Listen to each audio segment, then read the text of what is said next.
Well, good evening, everyone. We're glad you've come in this last day of winter to share with us and it really is, and thank God, amen. Tomorrow is first day of spring, and we hope it does spring, and we have warmer weather here on out. Well, in any event, we're in Acts chapter 19. If you'll turn there, the 28th verse is 26th verse. We'll look at that in a moment. Acts chapter 19, verses 28 through 41 is where we're looking this evening in our study.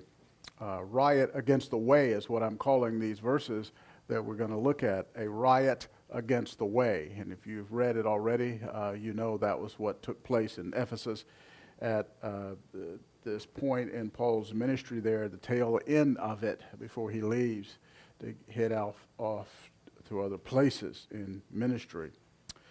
There is an ongoing battle in the world against the gospel of Christ. Wouldn't you agree with that? And the riot in Ephesus was one more iteration of the spiritual conflict spearheaded ultimately by the forces of darkness. Men, they're engaged in this conflict with the gospel. They hate the gospel. They don't want it to progress, but they are really tools of Satan and his fellow demons. We always have to keep that in mind, that men, though they act with their own agendas, they're in the world and they do follow the prince of the power of the air. Unregenerate men desire what Satan desires. That's another factor we must always maintain. Their desires are essentially aligned, and that major desire is they hate God and his purposes, his word, and his will. Even though men are not necessarily conscious of their collaboration with the devil, they share a common hatred of God and his truth. That is a fact. And they have their own agenda, as I just mentioned a moment ago, as we will see in our passage. Now, what I want to do, I've just broken this passage down to give us a little easier way to digest it. The origin of the riot, the course of the riot, the termination of the riot. And that's what we'll look at in these verses. The instigator of the riot was a man named Demetrius. We looked at that last week. We saw his key role in stimulating the crowd, the mob, the chaos that ensued because of his demagoguery. A demagogue, of course, is one whose rhetoric is designed to stir up the emotions of people, and Demetrius was skilled at this. And he did that because he was an enemy of the gospel. He was an enemy of the gospel for economic reasons. In fact, he knew the power of the gospel, not from personal encounter with it, but from observing the changed lives and the impact it had on his wallet, if you will. And he concedes that point.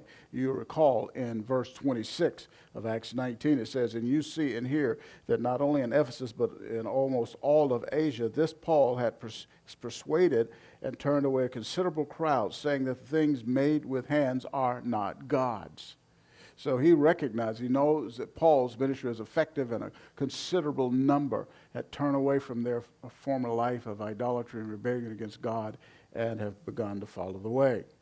And we understand what happened. He didn't understand. He just knows that they're no longer buying his shrines. They're no longer idolaters. But we know what happened. It wasn't just simply Paul persuading. It's that Paul's gospel. That's what made the difference.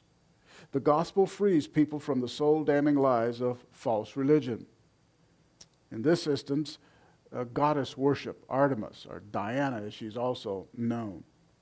The gospel not only serves to sever the hold on people from false teaching, from their sin, but moves them into a personal, living, genuine, saving relationship with the true God. And that's what was happening in Ephesus, or had happened in Ephesus here. And that's why Demetrius made his statement, his demagoguery, as we see in part in verse 26. Idolaters and those who aid and abet it. Those bound in the worship of Artemis exemplify the depravity of men. Keep that in mind. You want to know what depravity looks like? You want to know what it looks like when a person is depraved, or they have utter hatred for God. They're apart from him in their sin. Romans 1:25, worshiping the creature rather than the creator. Can you imagine that? Worshiping the creature as God rather than the creator who is God. And notice Demetrius said in verse 26, things made with hands are not God's. Of course they're not. Can you imagine you make your own God? And that's the foolishness of men. They're professing themselves to be wise, as Romans says, but they are fools. Fools. Another thing about people in their depravity, the love of money, which is the root of all sorts of evil. 1 Timothy 6, verse 10. Idolatry is one of them that flows out of this love for money. And you say, well, what does love of money have to do with everything? Because that's what Demetrius' complaint was. He and his guild workers, silversmiths who created the shrines, they were losing money. They loved money. And they were losing it. It had an economic impact on them personally and upon the city of Ephesus. Generally. Now, another thing about it, why he would do this, men,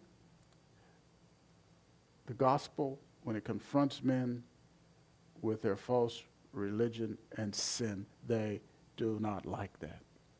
And that's what happened there in this city of Ephesus of over 200,000 people. Now, he was saying all of that in verse 27, and then in verse 28, where we pick up tonight, when they heard this, notice they were filled with rage. After his demagogic statement, he laid all this stuff out, and man, they were angry, and they began crying out.